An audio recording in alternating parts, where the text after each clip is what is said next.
지난 시간에 이은 유장 2편입니다. 장송이 유장에게 유비와 통할 것을 권하니 처음에 맹달과 법정에게 명하여 수천 군세를 파병해 주었다. 병사를 형주와의 국경에 인접 배치하여 유비한테 무슨 일이 생기면 돕겠다는 의도죠. 그리고 그 국경을 통하여 재물을 계속 보내줬다 되어 있어요. 유비의 환심을 사기 위한 조치였다. 그리고 장송은 이미 법정과 술을 마시면서 유장을 뒷담화하고 있었다. 처음부터 유비를 불러들여 군주를 갈아치울 생각이었다는 겁니다. 이에 장송이 쐐기를 박아요. 나름 공포 마케팅을 합니다. 지금 장로만이 문제가 아니다. 조조가 종류로 하여금 장로를 정벌하려 한단다. 우리 지금 유비한테 노선 갈아탄 거 뻔히 알 텐데 큰일 아니냐. 자, 그런데 이건 말이 안 되는 거라 말 그대로 공포 마케팅이었어요. 조조가 당시 한중을 친다한 건 뻥카였습니다. 실제로 그 타겟은 한수의 관소군이었어요. 그래서 동관전투가 발발하는 것입니다. 장송 정도의 약삭 빠른 자가 조조군이 관소군을 후방에 두고 진령산맥을 넘을 수 있을 것이냐? 절대 못 넘는다. 이 정도 간단한 일도 읽지 못했겠느냐. 유장을 겁준 겁니다. 더군다나 안으로는 방희와 이의가 지금 공을 내세워 교만하게 굴고 있다. 밖으로 장로 또는 조조가 안으로 이들이 난리를 피우면 우리가 무슨 수로 그들을 막겠느냐. 유비를 불러와야 된다. 이게 무슨 얘기냐면 방희와 이의는 당시 난을 일으켰던 조이와 다 엮여있어요. 방희는 유장의 아들을 장안에서 탈출시켜줬습니다. 유장의 아들 유순이 방희의 사위가 되는 계기이기도 해요. 즉 방희는 유장의 은인이자 사돈이기도 했지만 조이와 사이가 좋았습니다. 방희가 파서에서 세력을 키우니 누군가 참언을 해요. 방희의 움직임이 심상치 않다. 이에 유장이 방희를 의심했다. 조이가 이때 방희 편을 들어줍니다. 방희는 충신이다. 그런데 유장이 의심을 거두지 않는 거예요. 이 부분을 가지고 유장이 의심이 많았다 보기도 하는데 이게 이유 있는 의심이긴 합니다. 조이는 결국 난을 일으켰고 방희의 징집을 두둔하였어요. 왜 두둔하였느냐? 방희도 조이의 모반에 가담을 저울질하고 있었다. 그 정황이 있습니다. 조이가 수만 병사로 거병하여 유장을 공격하려 했는데 동주사들의 지원을 받은 유장이 조이를 선제 공격하였다. 이에 조이가 패망했다. 이때 방희가 어떤 액션을 취했냐면 유장에 대항하기 위해 한창열령 정기에게 병사를 징집하려고 하였습니다. 정기의 아들 정욱이 방희 밑에 있었거든요. 그런데 정기가 나는 유장 편이다. 돌아서지 않는다. 못을 박죠. 악양은 아들의 고깃국을 먹었다. 아들을 사랑하지 않아서였는가? 아니다. 그것이 의였기 때문이다. 내 아들을 죽여서 국을 끓여 보내더라도 나는 그 고깃국을 먹을 것이다. 악양은 중산을 정벌한 위나라의 명장이죠. 그런데 악양의 아들이 중산국의 관리였습니다. 이에 중산공이 그 아들을 볼모로 두어 물루 위에 묶어놔요. 이걸 악양이 보고 아들을 활로 쏴 죽이려 합니다. 인질극이 통하지 않자 심리전이라도 하자. 중산공이 그 아들을 죽여 고깃국을 끓인 후 악양한테 보내요. 악양은 놀라지도 않고 그 고깃국을 가져온 사자가 보는 앞에서 자신의 아들로 끓인 국을 순식간에 다 비워버립니다. 그러고는 한 그릇 더 하고 싶은데 그 다음은 중상공의 고깃국이 땡긴다. 심리전에 휘둘리지 않겠다는 거죠. 오히려 반대로 심리전을 건 거예요. 물론 정기도 동주사들처럼 조이나 방이 유장 중 누구냐에서 유장 편을 든 것이고 나중에 유비가 들어왔을 때에는 그냥 항복해버려요. 암튼 정기가 이렇게 완고하니 방이도 포기하는 겁니다. 유장에게 돈을 바쳤다. 그러니 유장이 이를 불문에 붙여줬다 되어 있어요. 암튼 방이도 유장하고 껄끄러운 관계가 된 거죠. 거기다 이의는 원래 조이의 부하였습니다. 조이를 배반하고 유장편에 붙어서 조이를 죽였어요. 이 공을 믿고 나댔다 되어 있습니다. 그런데 이 이의가 나중에 오나라의 그 이의냐? 이게 기록에는 나와 있지 않은데 그 집회에서 조일청이 동일 인물이라 해놨어요. 동일 인물이라면 아마 나중에 유비의 정촉 때 유비를 피해 오나라로 달아났을 것이다. 즉 장송의 말은 지금 방희와 이의마저 같은 편이라 하기 좀 난감한데 유비를 거기 사이에 끼워서 그들을 통제해야 된다 이거거든요. 그러면서 장송이 유비한테 가는 사신으로 법정을 추천합니다. 장송이 유비를 직접 만나 서촉 지형들을 주고 그랬다고 하는데 사실과는 다릅니다. 장송이 유비한테 간 게 아니에요. 법정만 유비를 2번 방문했어요. 법정도 처음엔 안 가려고 했다 되어 있어요. 의롭지 못한 일이었기 때문이겠죠. 그런데 꾸역꾸역 등 떠밀려서 가서 유비를 만나보니 생각이 바뀌었다. 물론 화양국지에서는 법정이 처음 유비를 만나러 갈 때 의심을 피하기 위해 가기 싫은데 가는 척했다 되어 있습니다. 이 법정이 유비한테 지형, 요충지, 군사배치 등의 기밀을 넘깁니다. 이때 유장에게는 2명의 충신이 있었어요. 바로 황권과 왕로였습니다. 유비 초대를 강력하게 반대해요. 황권은 유장에게 유비는 명성 있는 자다. 부국대우를 기꺼워하겠느냐. 만약 빈객으로 초청할 생각이라면 한나라의 주군이 둘이 있게 되는 경우이다. 자고로 빈객이 세를 얻으면 주인은 위기를 겪게 된다 하였다. 거기다가 왕루는 자기 몸을 성루에 거꾸로 매달고 1인 시위를 합니다. 그런데 유장은 이미 마음을 정해버렸어요. 유비한테 도착한 법정이 지금 촉을 날먹할 때입니다 하니 유비가 하오하오를 외치며 일만을 끌고 입죽하였다. 이에 유장이 부연까지 마중 나와 유비를 환대합니다. 이때 법정과 방통이 그냥 유장 지금 사로잡아버리자 유비가 이제 막 들어와서 신의를 보이지 못했다, 이런 큰일을 졸속으로 행할 수 없다 하고 후의를 기약하는 거죠. 군웅들이 만나면 응당하는 절차, 지들끼리 관위교환을 하고, 물론 그 표가 헌재까지 전해지는 건 아니에요. 둘 다 익주목 예주목의 관우가 있었으니 그냥 지들끼리 청구해준 겁니다. 이때 연애 자리에서 장유와 유비의 재밌는 대화가 있죠. 장유는 수염이 수북했고 유비는 수염이 등섬등성했다 되어 있어요. 유비가 장유를 보더니 초면에 놀리죠. 내 일전에 고향 탁현에 있을 때 사방으로 모시들이 많이 살았으니 당시 탁현령이 제모요 탁거호, 탁현은 털에 둘러싸여 있으니 마치 똥구멍의 형세다, 농담을 했다는 거예요. 장유의 입이 똥구멍 같다 이 말이죠. 참고로 이 탁현령이 공손찬일 가능성이 높습니다. 유비와 공손찬은 동문이고 이 시기에 공손찬이 탁현령으로 부임한 기록이 있어요. 장유가 예언을 하고 관상을 보는 재주가 있었거든요. 장유는 나중에 유비가 망할 거라는 예언을 하다가 유비한테 처형당해요. 암튼 장유도 가만히 안 있죠. 옛날에 노현의 혈령이 탁현으로 부임하게 되었는데 그 지인이 노라 해야 되는지 탁이라 해야 되는지 애매했다. 그래서 그 둘을 합쳐서 노탁이라 하였다. 이게 무슨 말이냐면 당시 관직에 있는 자를 2인칭으로 부를 때 성 뒤에 관직 이름을 붙이죠. 예주자사 유비를 유예주라 칭하는 것과 같습니다. 그리고 노현의 노는 이슬로자랑 의미 같아요. 드러내다 이런 뜻이 있거든요. 털이 없어서 똥구멍이 훤히 드러난다 이 뜻이에요. 암튼 이 연애가 훈훈하게 끝나고 유장은 유비에게 병사 2만, 쌀 20만석, 말 1000마리 등의 물자를 지원해주었다.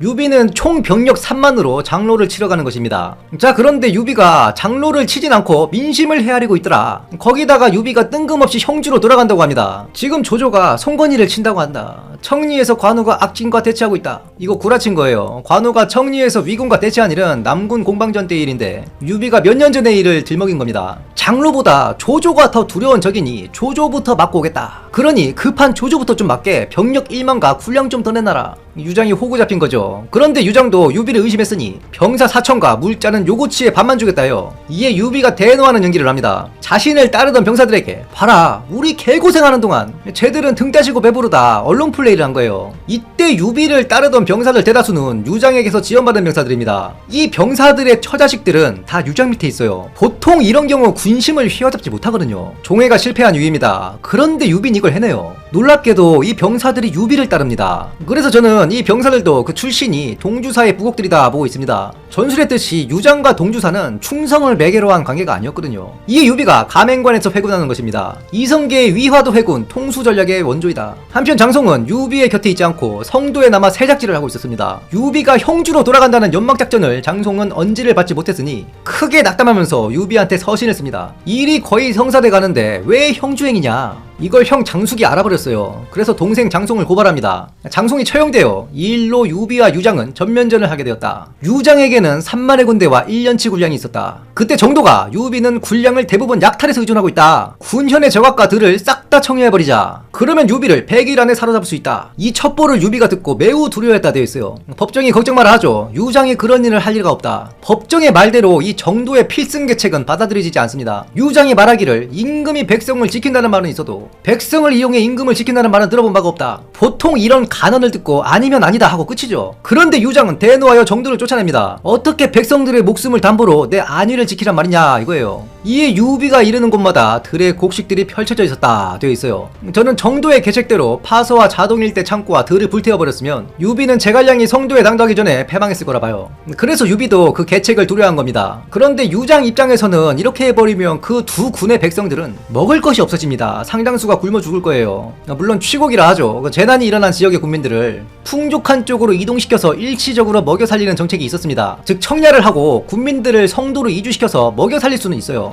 그러면 1년치 군량이 몇 개월치밖에 안 되게 되겠죠. 훗날 제갈탄이 병사가 너무 많아서 이런 식으로 망하거든요. 즉 가장 좋은 방법은 청야하고 그냥 백성들을 쌩까는 거예요. 그러면 군량이 공공해진 유비는 자멸하게 되어 있었다. 그런데 유장은 유우와 같이 수단과 방법을 가리는 자였습니다. 무릇 이런 고상한 자들은 난세에서 살아남지 못해요. 수단과 방법을 가리는데 그걸 가리지 않는 자를 어찌 이기겠습니까? 그나마 이 일로 유장이 나름 애민군주로서의 모습을 역사에 남긴 겁니다. 결국 유장은 합류한 제갈량과 마초까지 들이치자 항복을 선택하는데 이때 유장이 이런 말을 남기고 항복을 합니다. 부자 제주 20여 년, 우리 부자가 20여 년간 주에 있으면서 무은덕 이가 백성들을 위해 은덕을 내린 게 없구나. 백성 공전 3년 기고 초야자. 백성들이 3년을 전쟁에 휘말려 싸워 그 살과 기름이 초야에 만연하니 이 장고야 모든 게 이 장 때문에 벌어진 일이다. 하 심능한, 어찌 마음이 편할 수 있단 말인가. 끝까지 전쟁으로 죽은 백성들을 안타까워하다가 항복했다는 거예요. 유장이 항복을 설득하러 간 간원과 함께 같은 수레를 타고 나오니 백성들이 울음바다가 됐다 되어 있어요. 심지어 후대 기록에서도 유이목전이 선주전 앞에 있는 이유는 옛 사람들이 옛 임금을 그리웠기 때문이다, 이런 말도 있습니다. 즉 지금 시기에서 당대의 전쟁이라는 것이 그저 과거의 일이고 우리랑 상관없는 일이니 그 속에 영웅적 서사에 도취되곤 하는데, 당대를 살던 민초들에게는 매번 전쟁을 일으키는 유비나 제갈량, 조조 같은 영웅들, 반면에 백성들을 지켜줬던 유총, 그리고 본토에서 최대한 전쟁을 나지 않게 하려한 유장이나 사섭 같은 지도자들, 누가 더 좋은 지도자였냐, 돌아볼 일고의 가치도 없는 거죠. 그래서 저는 유장이 그 치세의 후계자로 태어났으면 마땅히 문해시호를 받는 성군이 됐을 거라 봐요. 다만 진수는 유장에 대해 어떻게 평가했느냐. 유장은 재능이 없음에도 익주를 차지하여 혼란을 야기했다. 소인이 군자의 지위를 차지하려 했으니 그가 익주목의 지위를 빼앗긴 거 쌤통이다 해놨어요. 이게 바로 진수와 순욱의 시야 차이입니다. 순욱은 변방에서 전쟁을 일으키지 않는 사섭을 굉장히 높게 평가했습니다. 전 본토가 시끄러운데 오직 그곳만이 20여 년 동안 난리가 없고 백성들이 가업을 잃지 않고 있다 해놨어요. 만약 유장에게 부친 유언의 영웅적 카리스마가 있었다면 아마 촉은 장로와의 결전으로 한 차례 큰 전쟁이 있었을 것이고, 형주를 두고 유비 송건과 끊임없이 다투었을 것이며, 유장 역시 유씨 황족이었으니 한왕실의 회복, 옛 도읍으로의 환도, 이런 기치로 끊임없이 전쟁을 일으켰을 겁니다. 그에 따르는 반대급부가 바로 백성들의 희생이에요. 유장이 정도의 계책을 받아들여 인접한 두 군을 아예 쑥대밭으로 만들어버리고 3만 병사를 쉬지 않게 하면서 즉시 출병하여 면죽의 유비를 포위했다면 유장은 유비를 죽인 영웅으로 역사에 남았을 겁니다. 다만 당대 장송이나 법정 같은 권력자들의 입장이 아닌 백성들 입장에서 누가 더 좋은 군주인가 생각해볼 문제죠. 목구멍이 포도청이었던 시대의 백성들에게 한왕실이 어떻고 천하의 책력이 어떤 나라를 따르고 옥좌에 누가 앉았는지 뭐가 중요하냐 이 말입니다. 그저 중원으로의 진출 야망 없이 백성들을 보호하는 것을 1순위로 두고 그를 위해 세력 보전에 힘쓴 자들이 유장을 제외하면 유나 유총 말고는 찾아보기 힘들어요. 유비는 유장에게 그의 재물과 인수를 돌려주고 형주 공안으로 보냅니다. 사실상 관우의 감시하에 살게 된 거죠. 그런데 유장은 역시 그 인생이 마지막까지 평탄치 않았어요. 끝까지 정치적으로 이용당합니다. 관우가 북진하다 패망하자 유장 역시 신병이 송권한테 넘어가는데 송권이 유장한테 익주자사 허봉을 내려요. 동시에 주태한테 한중독의 허봉을 내립니다. 이제 촉하고의 관계는 끝났고 촉은 단지 정벌 대상일 뿐이다 라는 정치적 표현이죠. 이에 유장은 촉과의 경계인 자귀로 옮겼다. 송권이 촉을 공략할 기회가 있으면 유장을 앞세우려 한 겁니다. 유장이 백성들한테 인기가 있었고 옛 주군을 그리워하는 자들이 있었기 때문에 최대한 정치적으로 이용하려 한 거죠. 참 기구한 인생이죠. 유장의 장자 유순은 유비 밑에 있었어요. 유장의 사돈이자 유순의 장인인 방인은 한중왕표 산바다에 오를 정도로 유비의 정촉 직후 좌장군부의 중요한 인물이 됩니다. 그래서 유순도 같이 촉에 남은 거예요. 그런데 유비가 황제에 오르고 자귀로 출병합니다. 이 시기에 유장이 죽었다 되어 있어요. 그저 화양국지에서 유비가 동쪽을 칠 때 오나라에서 죽었다 되어 있거든요. 유비가 죽인 건 아닌 것 같고 백제에서 자귀로 통하려면 삼협을 거쳐야 되죠. 이 삼협이 유비한테 털렸을 때 오나라 본토로 피난가다 죽은 것 같습니다. 오나라 입장에서도 이런 정치적 거물은 신병을 빼앗기면 안 되거든요. 그런데 유장이 죽었으니 송권은 아들 유천을 또 익주자사로 세워요. 이 유천은 나중에 오와 촉의 사이가 개선되면서 더 이상 오나라에서 익주자사의 허봉을 세울 이유가 없어지게 되죠. 오나라에서 어사중승까지 올랐다 되어 있습니다.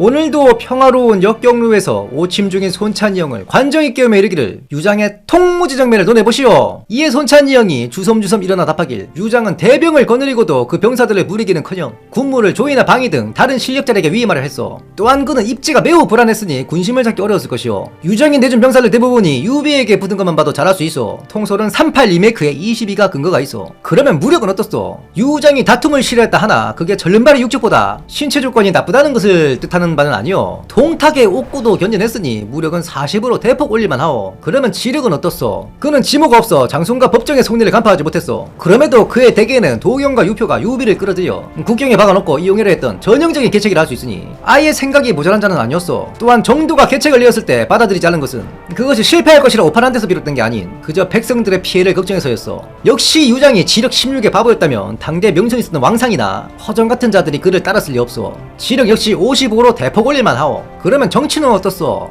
유장이 항복했을 때 많은 백성들이 그를 위해 울었다고 기록되어 있어. 군웅들과의 경쟁에서는 밀렸으나 그는 분명 백성들의 사랑을 받았던 군주요. 그럼에도 유비를 들이는 잘못된 의사결정은 중대한 실책이었어. 이에 그의 정치는 65를 주도록 하겠소. 그러면 매력은 어떻소? 그는 일개주를 물려받아 부친을 따르는 세력들에게 크게 지지받지 못하였어. 비록 백성들이 그를 사랑했다고 하나 나라를 움직일 만한 세력을 가진 자들의 마음을 사지 못하였으니 매력은 38 리메이크의 73을 인용하도록 하겠소. 이에 관정이 잠시 생각하더니 상근은 조조가 장송을 홀대한 이를 진나라 극극과 제나라 경공의 일에 비유하는데 어찌 생각하시오? 이에 손찬이 형이 답하니 진나라의 꼽추 또는 애꾸라고도 하는데 사실 극극을 웃음거리로 만들어 극극이 제나라 경공에게 앙심을 품고 이 치욕을 갚기 전에 황하를 건너지 않겠다 다짐하게 한 일이 말이오. 이후 극극은 제나라를 원수로 생각하고 훗날 전투에서 크게 이기니 제경공은 부하와 수레를 바꿔타서 겨우 목숨을 부지하니 극극이 자신을 비웃었던 경공의 모친을 벌모로 요구하여 복수를 한 일 아니겠소. 습착치 역시 장송의 홀대를 조조의 큰 패착으로 보았어. 이 두 사례는 모두 그저 사신이 마음에 안 든다고 홀대한 것이 아닌 그 안에는 첨예한 정치적 메시지가 담겨있어. 송건을 쉽게 굴복시키거라 생각한 조조는 이미 한중을 칠 생각이 없어졌으니 오히려 장로와 유장이 티격태격하는 게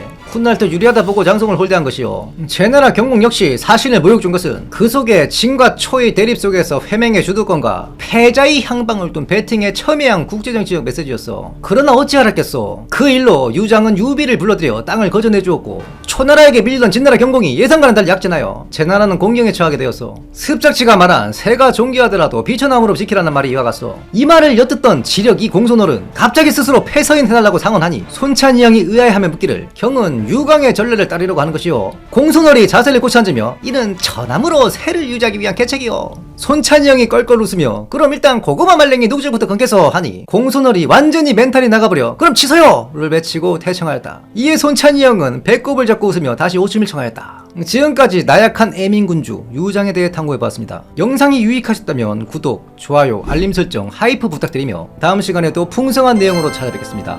감사합니다.